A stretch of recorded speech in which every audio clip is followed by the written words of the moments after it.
Hello friends, क्या आप गर्मी के कारण बहुत परेशान हैं और सोच रहे हैं कि अच्छा सा एक एसी ले लिया जाए। और अगर आपने एसी ले लिया होगा या लेने के बाद आप उसे लगाने की सोच रहे होंगे तो ये वीडियो आपके लिए है। तो आज हम दिखाने वाले हैं कि आप एसी तो ले लेते हैं पर एसी लगाते समय कुछ बातों का ध्यान रखना कितना जरूरी है ताकि आपका एसी और आपका एनर्जी पूरी तरह से सेव हो सके। तो चलिए फिर देखते हैं ये वीडियो। तो फ्रेंड, जब भी गर्मियों का सीजन चालू हो जाता है तब आप सोचते हैं कि अच्छे क्वालिटी का एसी ले लिया जाए और उसे बेडरूम या हॉल में लगा दिया जाए।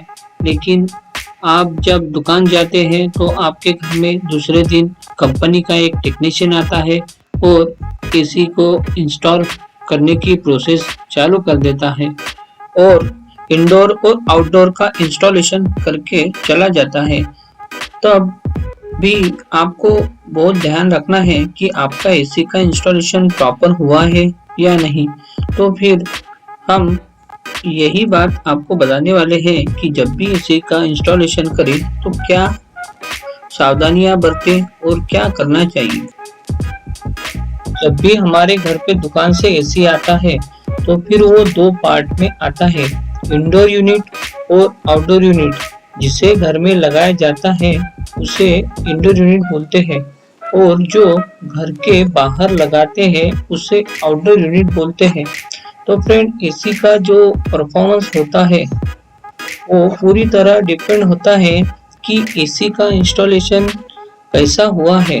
एसी का इंस्टॉलेशन करते समय एसी को वैक्यूम पंप की मदद से वैक्यूम करना बहुत जरूरी है, क्योंकि इंडोर यूनिट अलग होता है और जब भी जोड़ा जाता है तब उसमें कुछ एटमॉस्फेरिक गैसेस एंटर हो जाती हैं। इसलिए इन गैसेस को बाहर निकालना बहुत जरूरी है ताकि हमारे एसी के अंदर सिर्फ एसी की जो गैस होती है जिसे रेफ्रिजरेंट बोलते हैं वो ही रहनी चाहिए, ना कि कोई भी और गैस। इसलिए vacuum is most important process में आता है। अगर आपने एसी को बिना वैक्यूम किए लगाया हो तो फिर आपका एसी कम कूलिंग देगा और इलेक्ट्रिक का भी बिल ज्यादा आएगा।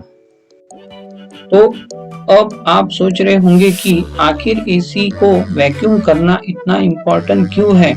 तो समझते हैं फ्रेंड कि जब आप बीमार होते हैं तो आप डॉक्टर के पास जाते हैं और अगर आपको डॉक्टर इंजेक्शन लगाते हैं उस समय आपने ध्यान दिया होगा कि डॉक्टर जब इंजेक्शन सीरीज में दवाई भरते हैं और इंजेक्शन लगाने के पहले डॉक्टर उसमें से कुछ दवाई इंजेक्शन को प्रेस करके बाहर निकालते हैं, इसलिए कि जब दवाई भरी जाती है तब उसमें कुछ हवा चली जाती है और अगर ये हवा बॉडी में एंटर हो जाए तो आपको बीमार कर सकती है या कोई भी प्रॉब्लम आपको फेस करना पड़ सकता है।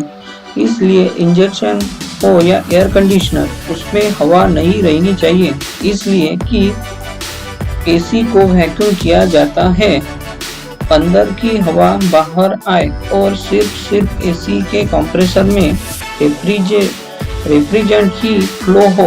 अगर हवा एसी में रहेगी तब आपके एसी के कंप्रेसर की क्षमता कम हो जाएगी और कूलिंग कम करेगा, जिसके कारण एसी पावर ज़्यादा लेगा। तो फ्रेंड, एसी का इंस्टॉलेशन करते समय एसी को वैक्यूम करना मोस्ट इम्पोर्टेंट है।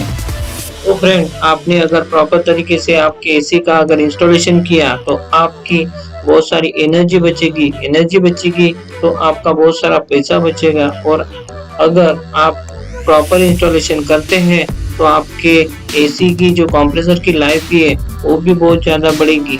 तो फ्रेंड, ये आपको वीडियो कैसा लगा ये हमें कमेंट करके जरूर बताएं और चैनल को जरूर सब्सक्राइब कर ले ताकि आपको नए वीडियो का नोटिफिकेशन जल्द से जल्द मिल सके।